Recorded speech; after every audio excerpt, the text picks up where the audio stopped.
मैं आप लोग के लिए लेके आई हूँ कुमार गौरव सर की फुल पत्ती वाली क्लास का फटाफट रिवीजन क्लास। ये 1.5 घंटे की क्लास मात्र आपकी 10 मिनट में रिवाइज हो जाएगी और इस क्लास के हैंड रिटेन नोट्स भी आपको टेलीग्राम चैनल पर मिल जाएंगे।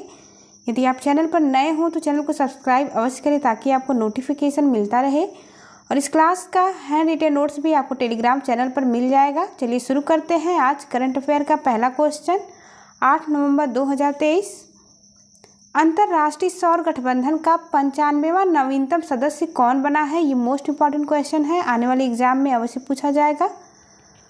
तो अंतर्राष्ट्रीय सौर गठबंधन का 95वां नवीनतम सदस्य चिली बना है, याद रखना है। ISA इसे इंटरनेशनल सोलर अलायंस भी कहा जाता है। 2015 में इसकी स्थापना हुई थी भारत और फ्रांस के साझेदारी से। 2015 में COP21 जो कि पेरिस में आयोजित हुआ था, उसी समय इसकी स्थापना हुई थी। इसका हेडक्वार्टर मोस्ट इम्पॉर्टेंट है, इंडिया के गुरुग्राम हरियाणा में है। आगे देखते हैं। इसका उद्देश्य है सौर ऊर्जा को बढ़ावा देना। 95वां सदस्य बना है चिली। यदि चिली की बात करें तो इसकी राजधानी सेंटियागो है। पेरू और चिली की सीमा पर आटाकामा मरुस्थल स्थित है जो कि विश्व का सबसे शुष्कतम मरुस्थल है। चिली और अर्जेंटीना में के सीमा पर माउंट एकांगुआ पर्वत स्थित है। इसकी सबसे हाईएस्ट पीक एंडीज पर्वत है। ललन टॉप सवाल देखते हैं। एससीओ का नवीनतम सदस्य ईरान है, ये 9वें क्रम का है। आसियान का नवीनतम सदस्य तिमोर लिस्ते बना है। आसियान का हेडक्वार्टर जकार्ता इंडोनेशिया में स्थित है। G20 का नवीनतम सदस्य अफ्रीकन संघ बना है, इसलिए G20 का नाम G21 हो चुका है। नाटो का नवीनतम सदस्य फिनलैंड है, यह 31वें क्रम का सदस्य बना है। नेशनल डेवलपमेंट बैंक का नवीनतम सदस्य मिस्र बना है और इसके हेड हैं वर्तमान में डिल्मा रोसेफ। दूसरा क्वेश्चन मोस्ट इंपॉर्टेंट है। हाल ही में चर्चा में रही वैश्विक बोगोटा घोषणा का संबंध किससे है? तो इसका संबंध कोलंबिया से है। आपको कमेंट बॉक्स में बताना है कि कोलंबिया की राजधानी कहाँ है। वैश्विक बोगोटा घोषणा का संबंध रिवर डॉल्फिन से है। रिवर डॉल्फिन की 6 प्रजातियां जो विलुप्ति की कगार पर है, इनके संरक्षण के लिए 11 देश इसमें शामिल किए गए हैं, जिसमें कि एशिया और साउथ अमेरिका के देश शामिल हैं और इसमें भारत भी शामिल है। भारत के साथ साथ एशिया का बांग्लादेश, पाकिस्तान और नेपाल भी शामिल है। ललन टॉप सवाल देखते हैं। विरिचले घोषणा पत्र कहाँ हुआ था? तो ये यूके में हुआ था, जो कि कृत्रिम बुद्धिमत्ता की सुरक्षा और चुनौतियों को दूर करने हेतु यह घोषणा पत्र जारी किया गया था। राजकीय जलीय जीव कौन है? तो राजकीय जलीय जीव यूपी का राज्य डॉल्फिन है।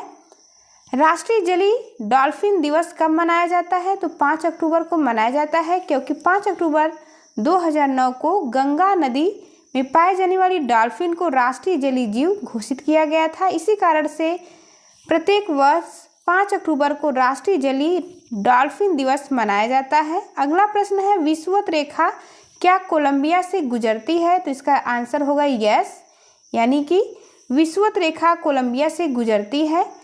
वेनेजुएला में घास के मैदान को लानूज कहा जाता है।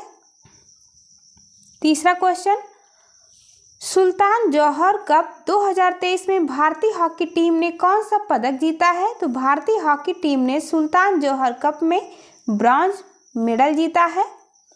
इसका आयोजन मलेशिया में हुआ है। 11वें क्रम का यह आयोजन था, जिसमें 8 टीमों ने भाग लिया था। गोल्ड जीता है जर्मनी ने और सिल्वर ऑस्ट्रेलिया ने, भारत ने ब्रॉन्ज जीता है। कहाँ पर हुआ था उस स्टेडियम का नाम भी पूछा जा सकता है, इसलिए अवश्य याद रखें, तमन दया हॉकी स्टेडियम में आयोजित हुआ था। ललन टॉप सवाल देखते हैं। मलेशिया की राजधानी कुआलालंपुर है, इसकी मुद्रा रिगिट है। हॉकी वर्ल्ड कप 2023 15वें क्रम का ओडिशा में आयोजित हुआ था। जीता था जर्मनी, इसका शुभंकर ओली था। अगला प्रश्न, टोक्यो ओलंपिक में हॉकी में कौन सा पदक भारत ने जीता था? तो हॉकी में टोक्यो ओलंपिक में भारत ने ब्रॉन्ज मेडल जीता था। सलीमा टेटे का संबंध हॉकी खेल से है। भारत सबसे बड़ा यानी कि भारत में सबसे बड़ा हॉकी का स्टेडियम बिरसा मुंडा स्टेडियम है। चौथा क्वेश्चन देख लेते हैं। हाल ही में making our future new directions for human development in Asia and the Pacific report किसने जारी किया है? तो यह रिपोर्ट यूएनडीपी के द्वारा जारी किया गया है। यूएनडीपी का हेडक्वार्टर न्यूयॉर्क में स्थित है। एशिया प्रशांत क्षेत्र में मानव विकास से संबंधित है यह। इस रिपोर्ट में कहा गया है कि गरीबी कम हुई है। पहले गरीबी 25% थी, अब 15% है। दूसरा है असमानता बढ़ी है। गरीबी कम हुई है लेकिन असमानता बढ़ी है भारत में। ललन टॉप सवाल देखते हैं। ग्लोबल इकोनॉमिक आउटलुक रिपोर्ट कौन जारी करता है? तो यह आईएमएफ के द्वारा जारी किया जाता है। लॉजिस्टिक परफॉर्मेंस इंडेक्स विश्व बैंक के द्वारा जारी किया जाता है। वर्ल्ड इन्वेस्टमेंट रिपोर्ट अंकटाड के द्वारा जारी किया जाता है। Global gender gap index WEF जारी करता है, यानी वर्ल्ड इकोनॉमिक फोरम के द्वारा जारी किया जाता है। पांचवा क्वेश्चन, हाल ही में चर्चा में रहे ऑपरेशन ऑल क्लियर का संबंध किससे है? तो ऑपरेशन ऑल क्लियर का संबंध भूटान से है। भूटान के नरेश 3 दिन की असम यात्रा पर आए हुए थे, जिनका नाम नामग्याल वांगचुक है। किसी भूटान नरेश की असम की यह पहली यात्रा थी, यानी इसके पहले कोई भी भूटान के नरेश असम की यात्रा पर नहीं आए थे। भले ही असम की सीमा भूटान से लगती है, भूटान असम सीमा यह लगती है, याद रखेंगे। 2003 में असम के विद्रोहियों ने भूटान में अपना शिविर स्टार्ट किया था। ऑपरेशन ऑल क्लियर स्टार्ट किया गया है इन्हें हटाने के लिए। भूटान से कौन कौन से राज्य की सीमा लगती है? भारत के राज्यों की बात करेंगे। सिक्किम, पश्चिम बंगाल, असम, अरुणाचल प्रदेश की सीमा भूटान से लगती है। ललन टॉप सवाल देखते हैं। अजय, ऑपरेशन अजय चलाया गया था इजराइल में। ऑपरेशन कावेरी सूडान से संबंधित है।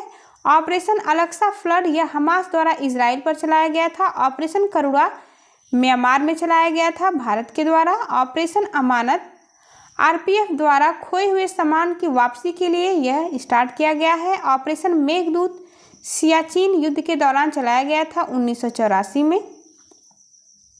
छठवां क्वेश्चन, हाल ही में वायु गुणवत्ता की निगरानी के लिए आत्मन उत्कृष्टता केंद्र किसने लॉन्च किया है? तो यह आईआईटी कानपुर के द्वारा लॉन्च किया गया है। आत्मन का फुल फॉर्म देख लेते हैं। Advanced technology for monitoring air quality indicator इसका फुल फॉर्म है। वायु की गुणवत्ता की निगरानी हेतु इसे स्टार्ट किया गया है। ललन टॉप सवाल देख लेते हैं। आईआईटी मद्रास का पहला विदेशी ऑफशोर कैंपस जंजीबार तंजानिया में खोला गया है। प्रोजेक्ट काटरू आईआईटी मद्रास के द्वारा स्टार्ट किया गया था वायु प्रदूषण की जांच के लिए। परम कामरूप आईआईटी गुवाहाटी के द्वारा स्टार्ट किया गया है। आईआईटी दिल्ली का विदेश में कैंपस खोला गया है यूएई में, सऊदी अरब में, याद रखेंगे, संयुक्त अरब अमीरात। सातवां क्वेश्चन, हाल ही में लीप अहेड पहल किसने प्रारंभ की है? तो लीप अहेड पहल प्रारंभ की है MEITY के द्वारा, यानी इलेक्ट्रॉनिक्स और सूचना प्रौद्योगिकी मंत्रालय के द्वारा लीप अहेड पहल स्टार्ट की गई है।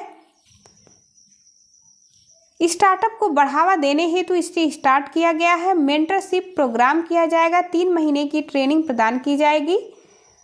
फंड भी प्रदान किया जाएगा 1 करोड़ रुपए तक।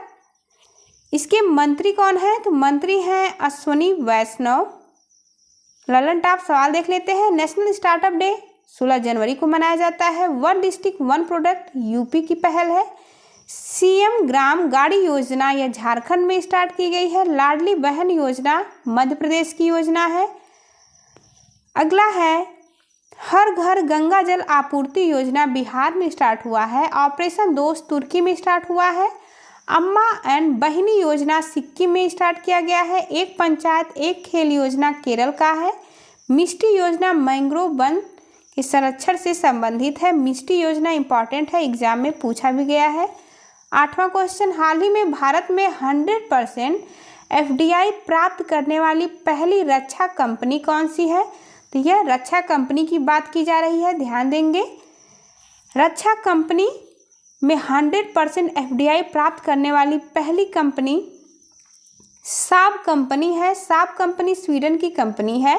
रॉकेट निर्माण करने वाली यह कंपनी है जो कि भारत में रक्षा के क्षेत्र में 100% FDI यानी प्रत्यक्ष विदेशी निवेश पाने वाली पहली कंपनी बन गई है। ललन टॉप सवाल देखते हैं। नोबेल पुरस्कार स्टॉकहोम में प्रदान किया जाता है। यह 10 दिसंबर को प्रदान किया जाएगा। नॉर्वे की राजधानी कहाँ है? तो नॉर्वे की राजधानी ओस्लो है, जहाँ पर शांति का नोबेल पुरस्कार प्रदान किया जाता है। बाकी सभी नोबेल्स स्टॉकहोम में प्रदान किए जाते हैं। फिनलैंड की राजधानी हेलेंस्की है। डेनमार्क की राजधानी कोपेनहेगन है। अगला इंपॉर्टेंट क्वेश्चन है, बाल्टिक देश में कौन कौन से देश शामिल हैं? तो बाल्टिक देश में एस्टोनिया, लात्विया और लिथुआनिया शामिल है। स्कैंडिनेवियन देश में कौन कौन से देश शामिल हैं? तो इसमें 5 देश हैं। नॉर्वे है, स्वीडन है, डेनमार्क, आइसलैंड और फिनलैंड है। 9वां क्वेश्चन, हाल ही में भारतीय सेना ने चाणक्य रक्षा संवाद 2023 कहाँ आयोजित किया है? तो यह दक्षिणी एशिया में सुरक्षा और शांति बढ़ाने के लिए स्टार्ट किया गया है। न्यू दिल्ली में आयोजित हुआ है। इंडियन आर्मी के द्वारा पहली बार आयोजित हुआ न्यू दिल्ली में, याद रखेंगे। Sir Manekshaw centre new Delhi में स्टार्ट हुआ। 10वां क्वेश्चन है, प्रतिवर्ष राष्ट्रीय कैंसर जागरूकता दिवस कब मनाया जाता है? तो प्रतिवर्ष राष्ट्रीय कैंसर जागरूकता दिवस 7 नवंबर को मनाया जाता है। ये राष्ट्रीय कैंसर जागरूकता दिवस है। यदि बात की जाए वर्ल्ड कैंसर दिवस की, तो यह 4 फरवरी को मनाया जाता है। और राष्ट्रीय कैंसर जागरूकता दिवस 7 नवंबर को। 7 नवंबर को मैडम क्यूरी का जन्म दिवस भी होता है। कैंसर की शुरुआत में पता लगाना और रख रखाव इसका प्रमुख उद्देश्य है। ललन टॉप सवाल देख लेते हैं। 5 नवंबर को विश्व सुनामी जागरूकता दिवस मनाया जाता है। 14 नवंबर को बाल दिवस मनाते हैं और 14 नवंबर को डायबिटीज दिवस भी मनाया जाता है। 19 नवंबर को विश्व शौचालय दिवस मनाया जाता है और उसी दिन विश्व पुरुष दिवस भी मनाया जाता है। 26 नवंबर को संविधान दिवस मनाया जाता है। 26 नवंबर को राष्ट्रीय दुग्ध दिवस भी मनाया जाता है। Thank you for watching. चलिए मिलते हैं आपसे अगली वीडियो में, तब तक के लिए नमस्कार। ब्रह्मास्त्र 8 का क्वेश्चन आपको एक छोटे से वीडियो में मिल जाएगा ताकि ये वीडियो ज़्यादा लंबी ना हो।